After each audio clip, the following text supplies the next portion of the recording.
At 11:59 p.m., Emma texted her best friend, "Almost home." The last message Emma ever sent.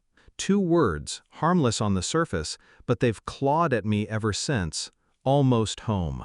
Her car was found running, lights bleeding into the dark, driver's door ajar, coffee cooling in the cup holder, purse untouched, phone glowing. No body, no footprints, like she had been erased. The police said abduction. They said random violence. They said maybe she ran away. They said a lot of things, none of it true. Because I knew Emma. I knew her smile never reached her eyes anymore. I knew she whispered on the phone when she thought I was asleep. I knew she deleted messages faster than she breathed. So when her car was found and the news plastered her face across every screen, I didn't cry. I didn't collapse. I didn't pray for her return. I just replayed those last words in my head, almost home, and wondered whose home she was almost at. At first, I tried to believe the story everyone else clung to. My wife, missing, maybe dead. A tragedy, a cruel twist of fate. But the cracks had been there long before midnight swallowed her.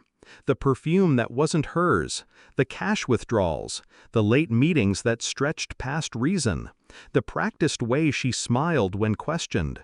Emma had been living 2 lives, one with me, one elsewhere. I didn't know the details yet, but the silence in our house had been heavy for months. Her laughter had become hollow, her touches distracted. I had stopped asking why. Maybe I already knew. When the police came, they asked if she had enemies. I almost laughed. Enemies? Yes, her biggest one slept beside her every night, waiting, pretending not to notice the rot beneath her skin. But I kept my face still. I nodded. I played the role of the grieving husband. Inside, I was cataloging every odd glance, every slip of the tongue, every unfinished sentence she had left me. Emma wasn't missing. Not really. She had simply run out of places to hide. The investigation dragged. Search parties scoured fields. Helicopters thundered over forests. Dogs sniffed riversides. Nothing. While they searched, I hunted. Her phone records, hidden numbers, always the same. Bank statements, quiet transfers to an account I didn't know. A storage unit in her name, paid in cash. The pieces arranged themselves with surgical precision. She hadn't vanished into the dark. She had been consumed by the life she tried to keep from me. The police looked for strangers. I looked closer. The man whose number reappeared like a shadow. A colleague. Married. Children. His wife's name on Christmas cards Emma pretended to care about. I remembered the sudden distance between us, the locked screens, the unconvincing explanations. And now I had proof, bleeding from call logs and receipts. But I didn't storm into his office. I didn't scream. I didn't confront. I waited. I watched. I counted every lie she thought she got away with. They were building an escape plan together. She had been packing her absence for months. And then, suddenly, she disappeared. Not into freedom, but into silence. I started to wonder, who silenced her first? Him or fate? The truth came not in a dramatic flourish, but in a brown envelope. DNA test results. Not for me, not for her. For the child she said we'd never had because it wasn't the right time. Except she had one, with him, hidden, buried under forged papers and a life constructed from deception. When I slid the document across his desk, I didn't speak. I just watched the color drain from his face. "You knew?" he whispered.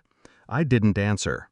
He stammered excuses, words about love, about mistakes, about things getting out of control. His hands trembled, his voice cracked. I just sat there, cold, silent. The truth had weight, and he was choking on it. When he asked me what I wanted, I leaned forward and said the only thing that mattered. Everything you hid. And he gave it. Every detail, every message, every secret meeting. And finally, where she had gone that night. Not home, not here, to him. When I walked into the police station with a folder thick with evidence, they didn't know what to do with me. A grieving husband turned investigator, a man with more truth than they ever uncovered. I gave them her messages, the fake accounts, the hidden child, the hotel cameras. I gave them the name of the man she trusted more than her own blood. I gave them the final address she was heading to at 11:59 p.m. Almost home, but she never made it. The military police were called, not because of Emma, because of him. He was one of theirs, decorated, respected, untouchable, until now. I didn't need to see his arrest. I didn't need to hear his wife's screams. I didn't need to watch his life burn the way he had set fire to mine. But I did. Because some truths aren't about justice. They're about watching betrayal collapse under its own weight. They'll never find Emma's body. Maybe she ran. Maybe he silenced her before she could. Maybe she's buried under the lies she built, suffocating in the dark she chose. It doesn't matter anymore, because she's already dead to me. The woman I loved ended long before 11:59 p.m. She ended the first time she whispered his name in the dark.